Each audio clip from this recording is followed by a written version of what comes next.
Hey there, I'm Claudia Petrilli, certified health coach, and I help amazing women like you feel better about themselves inside and out. And this month I am doing 31 days of free coaching right here on this page, which means that you can submit any health question that you have, and I will answer it live right here on this page every Tuesday and Thursday at 12:30 p.m. EST. So make sure you give us a like above so you can follow along. I'm a couple of minutes late today. Sorry about that. So let's just get started. Today's question is, and I posted it above, what can I do for sugar cravings? I get this question a lot. It comes up often in my Real Health for Real Women membership group, especially this time of year when there's a lot of parties, there's a lot of events going on.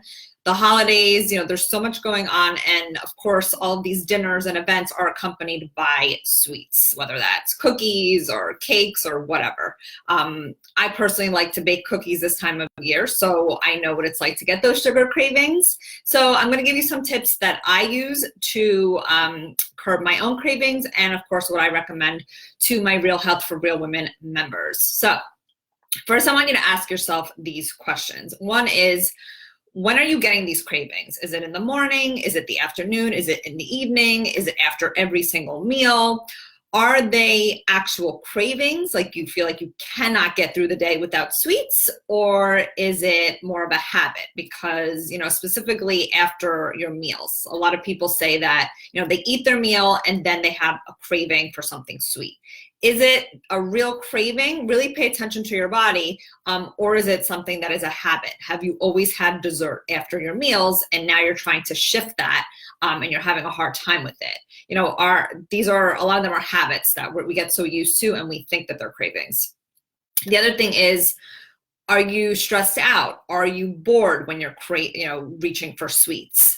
And then on a deeper level, have you had your fasting insulin tested? That there could be an issue there as to why you're having such intense cravings. If it's not, a habit, if it's not out of boredom or stress, there could be definitely something else going on. So it's something to definitely think about and look into.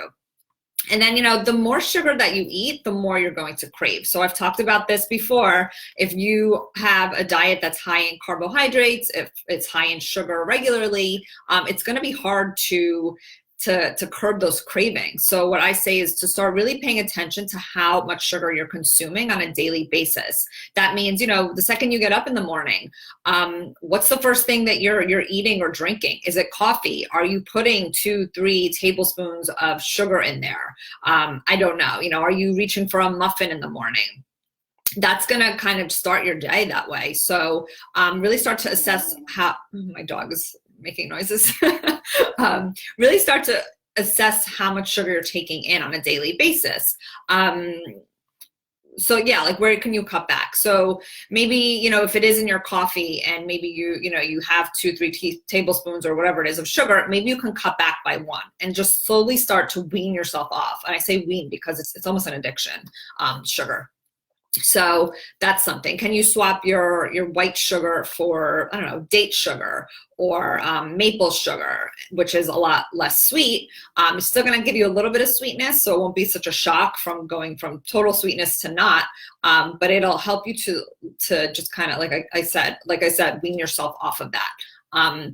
So the other thing is, excuse me, are you eating enough fat and protein at every meal? And I've talked about this before, when we were talking about even anxiety and just fasting and things like that earlier this month, because many times you feel really hungry or you reach for sweets because you didn't eat enough at your last meal. Maybe you didn't have enough fat, maybe you didn't have enough protein. So start incorporating those things, or at least paying attention to that. The other thing is, are you eating enough in general? I find that a lot of women, especially if they're trying to lose weight, they automatically shrink their portions. This can be problematic. You don't necessarily have to eat less food. You just have to make better choices. So if you're not eating enough at every meal, then of course you're going to be hungry. Of course you're going to have cravings. You're going to want to snack. You're going to be reaching for things. So you know, when it comes to your meal, I generally tell folks, focus more on the protein and the fat and the fiber and the vegetables, a little less on the carbs. But, you know, you don't have to eliminate carbs altogether. That brings me to my next thing. Are you not eating any carbohydrates? Because if you're not eating even complex carbs, that could be a reason why you're craving sweets. So, you know, maybe you want to incorporate some naturally sweet vegetables like sweet potatoes, even regular potatoes, onions, beets, carrots, things like that. Those are naturally sweet, so that's going to help with those cravings.